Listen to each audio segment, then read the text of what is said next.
Wholeness and welcome. This is Josh Dippold, integratingpresence.com.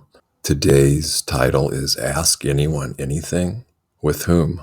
Potential Ask Us Anything live restart. Okay, so the main teaching here, why and why not to inquire, is one of the blog posts that I've had in the past. And then possibly be drawing on wisdom snippets, inquiry and investigation. So this has been a big part of my path, is inquiry and investigation. So I think a good starting point for all this would be just the public schooling system.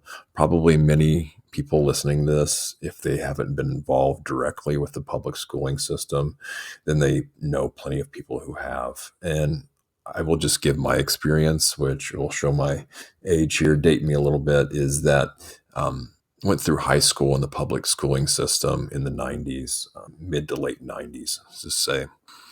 And, what I get with investigation is, well, you get people that are like teachers' pets, right? They'll ask questions to, get admiration and, affection from the teacher, asking a custom question like that and, getting a pre-prescribed answer in a really, formatted way in a box.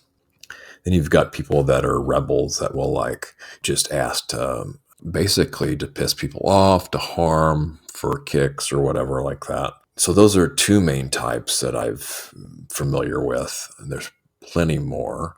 Well, the classic one where the teacher will call on you and then you have to answer, or what the dreaded, oh, don't call on me kind of thing. But so that whole thing I feel is structured in where the teacher in the public schooling system is the authority and it's handed down from them. And so a lot of times it's taken as a challenge if a question's asked, like, oh, you're challenging my authority, you're challenging my knowledge. I might look stupid. I might have not the right answer that people want to hear. And if I don't know, then people will think that I'm, not qualified to teach or whatever. And so this dynamic, I feel, runs rampant, or did when I went to school, if I'm not completely off. And so that mentality is taken forward after school.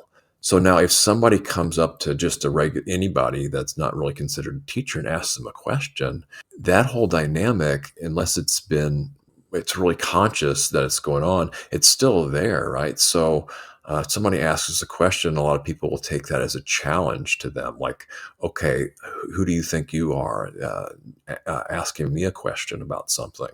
Do you think I'm stupid, or do you think I'm not, who do you think you are asking me a question kind of thing? Again, when people don't know, they think, okay, well, I have to kind of make something up to either look like I'm not stupid, look like I'm qualified or not, instead of just coming off, oh, I don't know, just as simple as that. Or they don't want to disappoint people by saying, I don't know. They feel somebody just really wants an answer to either appease their emotions or something like that, kind of be mollycoddled in that way. It's another dynamic. When I would go even after the schooling system and go into these groups that I thought were, they're really after truth, they're pursuing truth at all cost, they should encourage inquiry, investigation, and to get after the truth, right? Well, no. Unfortunately, a lot of these dynamics are still in play. Egos are involved as well in these types of situations.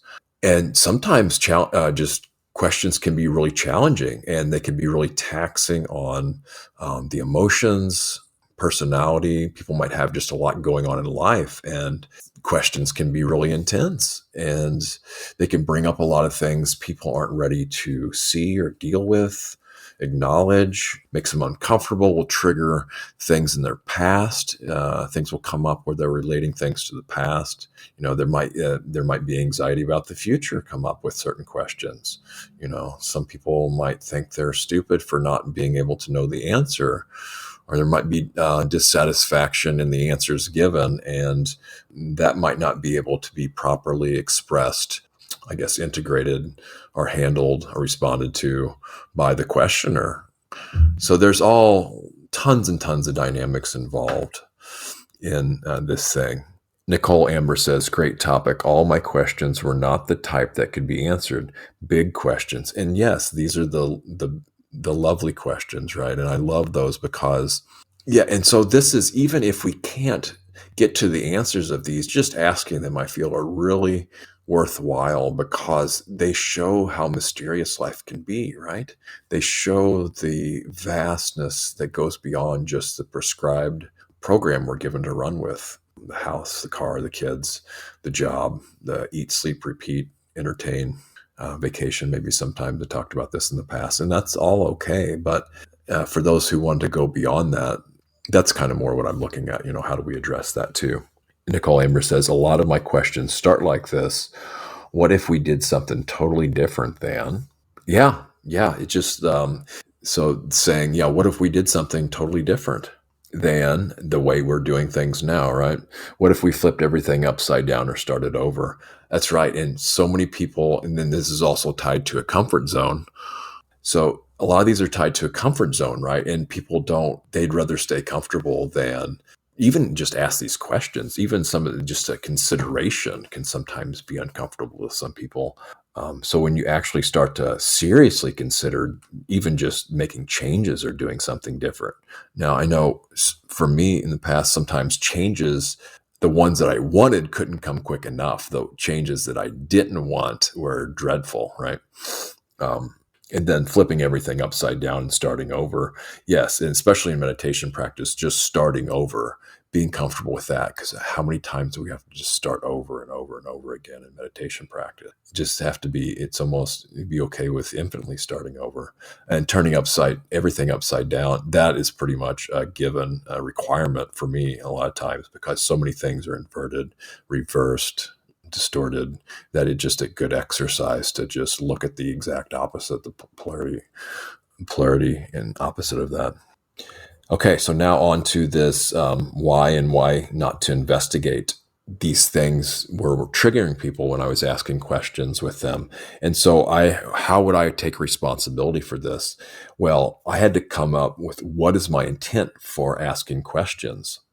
And I wrote here a few reasons, some simple, some setting a very high bar, I've noticed in myself and others on perhaps why to inquire, and mostly why not to inquire and ask questions. So this all comes with the intent of inquiry. So I'm just going to read these here. First and foremost, zero harming, not having any kind of intent of harming when asking questions. And it's not to ask questions for denigration, to invalidate, or say something is being done wrong. And that goes to the comment we just had about non-judgment, right? Non-judgmentalism. Not to challenge anyone's knowledge, not to discredit anyone or anything, not to challenge authority, not to promote one viewpoint over another, not to upset the surrounding status quo, and certainly not to divide, not to test anyone, not for domination, not for control, not to inquire for distraction, not for to delay something, not to question in order to mislead or misguide, not to disrupt anything, not for uneasiness, not to enact in any agendas, known or unknown or otherwise, other than valid reasons to inquire or question, not just to ask questions for grandstanding, gaining favor or merit, credit or brownie points, not to impress anyone, not to destroy anything, nor to uphold anything, not to rebuild or reconstruct from a place of loss or defeat. So that one would be like, okay, so now I feel defeated. I got this answer back from this question. I feel defeated. So now I need to rebuild or reconstruct. And so I take a different approach and ask different questions in a way. I think that's what I was getting at there with that one. Not for any specific changes. Now, I don't know about that one. Some changes need to be made, but it would probably have to be agreed on before we start an inquiry, right? Instead of just jumping in there and saying, well, I have this agenda of what I want to change, and this is the questions I want to ask in order to get these specific changes, but I'm not going to tell what I'm trying to change. If we were to obviously want specific changes, that would probably need to be clear and with the line of questioning. Not to question, to prove who's right and who's wrong from a place of righteousness.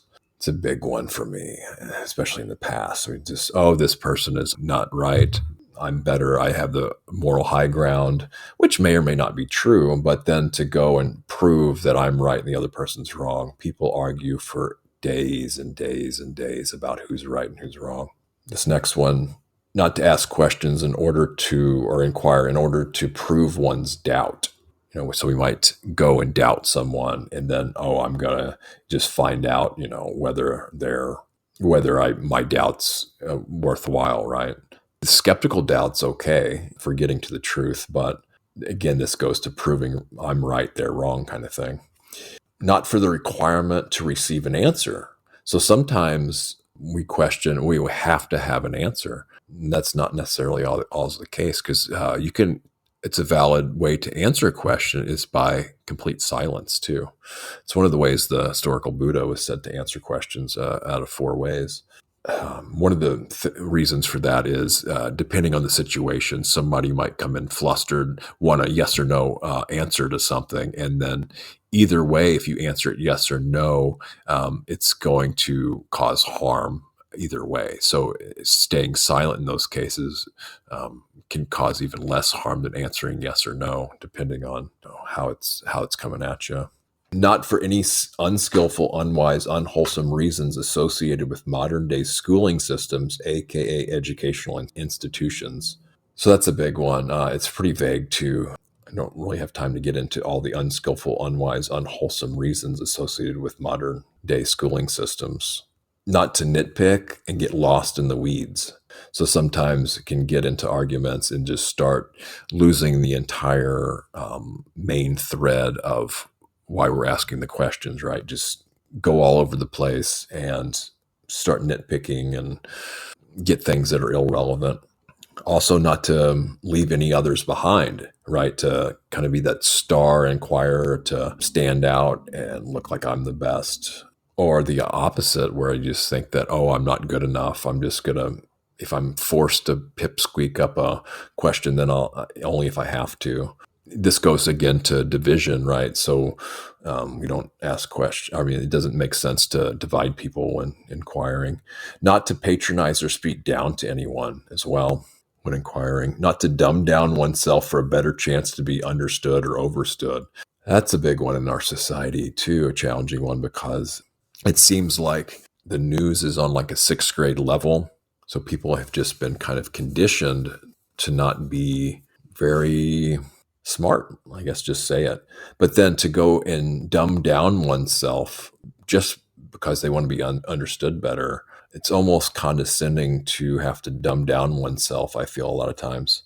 Not to ask one thing but mean another.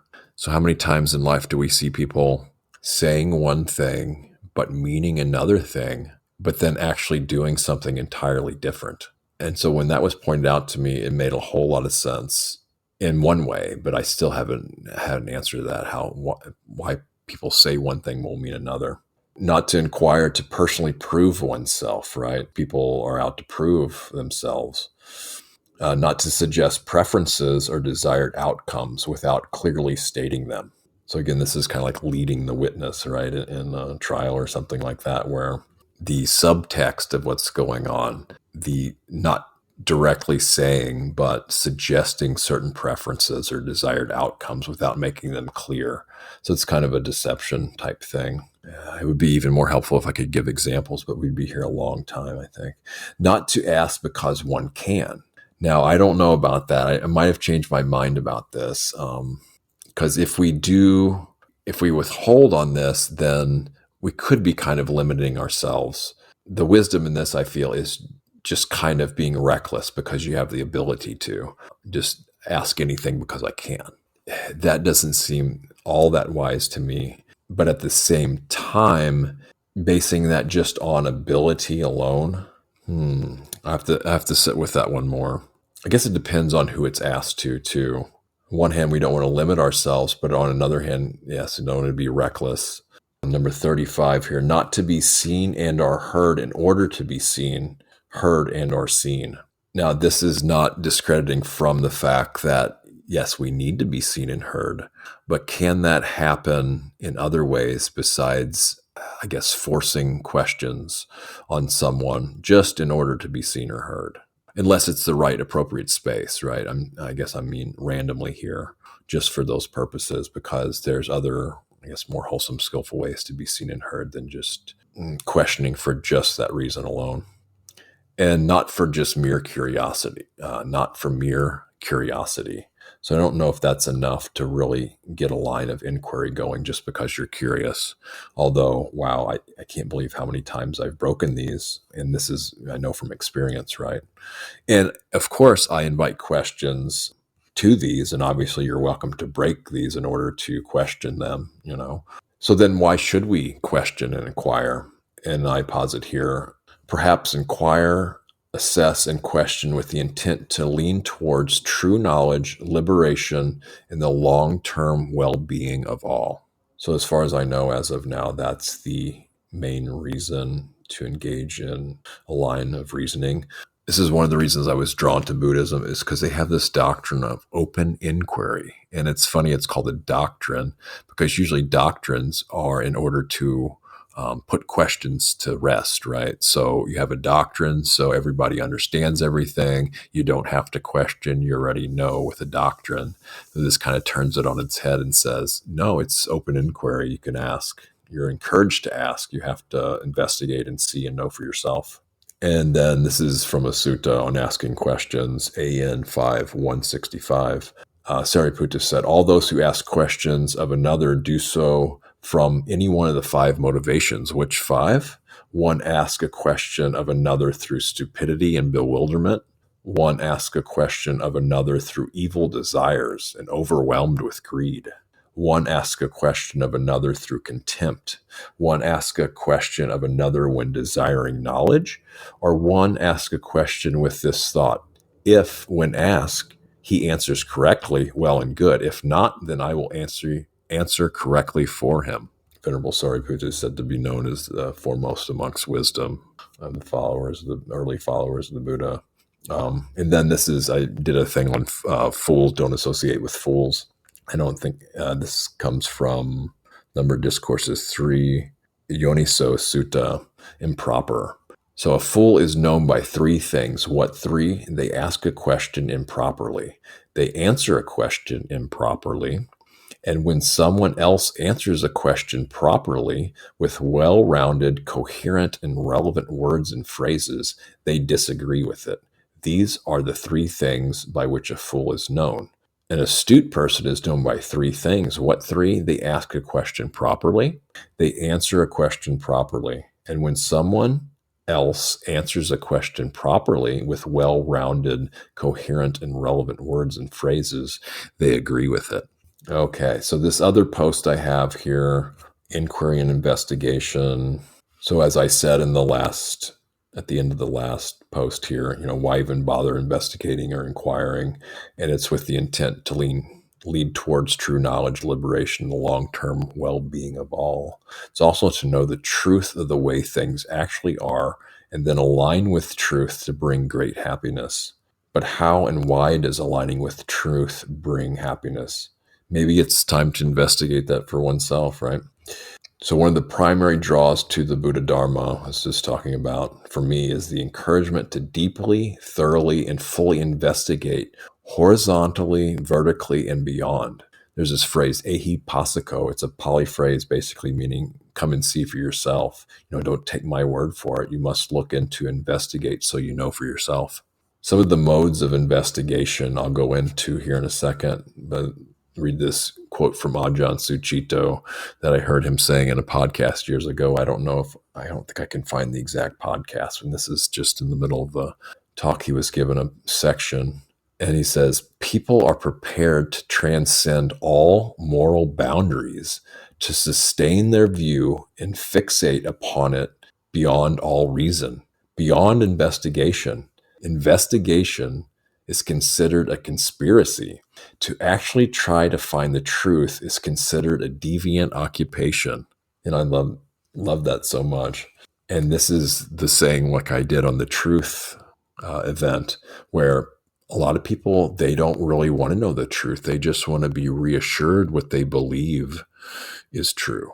So now onto some modes of investigation. So how do we actually investigate things? Here's some ideas for that. You can go and discover the root of something, the root causes and conditions. And so this can be done, traditionally through, other people's investigations. So you listen and read and watch what other people have to say about the roots of something. But you can also sit and ponder this and think about it, actively sit and reflect and contemplate it. The other way most people aren't taught is to go into meditation about it. You just go in there with that intent. And I guess one way to do it, now I don't know if this is the best way to do it or not, but you can just take that as the meditation object with just holding in awareness the intent. Okay, what am I trying to inquire and find the root of, the root causes, the root conditions? So you could just say, okay, I would like to investigate the root causes of fill in the blank, and hold that intent in awareness and just keep coming back and back to that over and over again. And answers will come, not necessarily in words and images, although that will happen too. It can kind of be like just maybe even a download or just a knowing. And the body can be involved in this too. The body doesn't lie as much as the mind, especially starting out. The idea of muscle testing, some people talk about not necessarily an active muscle testing, but along those lines of the wisdom, knowledge, memory, intelligence inside the body. Another mode of investigation would be looking into the origins of things. With traditional investigation, who all is involved? Is there a who involved in this? And as you go deeper and deeper into meditation, start getting into some of the not self teachings. And I won't go into that, but that's an interesting, deeper dynamic of who all's involved, right? Beyond the just everyday mundane levels. And then, of course, discover and examine any and all core intentions involved in what's investigated, because the intention will drive decisions, actions. It usually starts with an intention, as far as I know. And even if things are done by habit patterns over and over, it seems at some point along the line, there was an intention involved. Even if we learned something from our parents or our grandparents or their great grandparents, at some point along the line, something happened where an intention was made, then an action was carried out and repeated. And then that was repeated again down through the generations until someone will investigate and find out why that is. And you don't have to know the exact intention or who did it, but usually there's an intention involved in, as far as I know, in most of our actions, even the repeated actions that seem to go on autopilot, more or less, in a way of speaking. The Buddha taught about the three things: gratification, danger, and escape. So what is the gratification of whatever we're trying to investigate? Some kind of maybe behavior we're involved in. Sometimes it's easy to see, with the gratification, the benefits, what we think we're benefiting from the behavior. Sometimes it's elusive. So investigating, what's the upside? What's the positive part of this? And then the danger. Sometimes we might think something's all good, but usually there's a danger involved somehow in it, a lot of times. So the downsides, what are the danger to whatever we're investigating, what we're looking into? And then the escape. How do you go beyond? What is there an escape involved in going beyond the gratification and the danger of what we're investigating? And then who benefits? A lot of times, just in traditional life, if you look in the newspaper and news, who's benefiting from whatever's going on in the news, or who's writing this, kind of the agenda behind it, and who's really going to reap the benefit involved in this. One of the things I learned when investigating, a lot of times I would cling to having to have an answer. So it's okay not to get an answer. And then the other danger of this, again, is, okay, well, I get one answer, but then it just leads to way, way, way more questions to find more answers to. Or you can get a satisfactory answer, but then, there's also other answers that are involved that are pertinent. And so it's, like I say, the only thing I really know is that the more I know, the more I realize I don't know. So again, this is where discernment comes in into, prioritizing investigation. Well, what's really important to look into? And I just talked about that at the beginning. For me, it's true knowledge, liberation, and the long-term well-being of myself and others. There's a site, buddhistinquiry.org. If you're looking into kind of the Buddhist way of our inquiring in what the Buddha taught was important to inquire into. And I mentioned this before, practice of sitting with the question, holding it in awareness and meditation, contemplation, reflection, and then inquiring about what's behind and underlying each answer. So that's like peeling the layer technique. So like a 5-year-old kid, why? You get an answer, why? You get another answer, well, why? Kind of thing. So we're like, okay, you get an answer, what's under that? What's under that? Get another answer, well, what's under that? And so getting it down to where there really can't be any more answers to the answers, or any more answers when questioning the answer again. And then there's this question of feeling into the truth of something, or not question, but practice of feeling into the truth of something. It's kind of an abstract thing, but if you feel into something, bring to mind, oh, well, I want to feel into what it's like to be joyful. So we can feel into the last time we felt really joy. We can bring that memory to mind and just know the feelings of that type of thing, but with the truth. You're presented with something and you just have the intention, well, I want to feel into the truth of that. So if I could really get to the truth of whatever I'm looking into, what would that feel like? What does that feel like? So feeling into the truth of something. And then there's this Zen practice kind of thing of actually being the koan question itself. So how do you answer these almost impossible koan questions? You be them. What is the sound of one hand clapping? Well, you be that question. If a tree falls in the woods, no one's around to hear it, does it really make a sound? Being that question. We're going to leave it there. There's a line of inquiry I go into on a Twitter thread I included on this post, but it's really kind of detailed and not relevant to a general teaching. So if you want to look over that, and it's commenting on a Sounds True episode. And with that, I wish you all the best in your pursuit of inquiry and investigation, and any and all other required levels of consciousness and energy.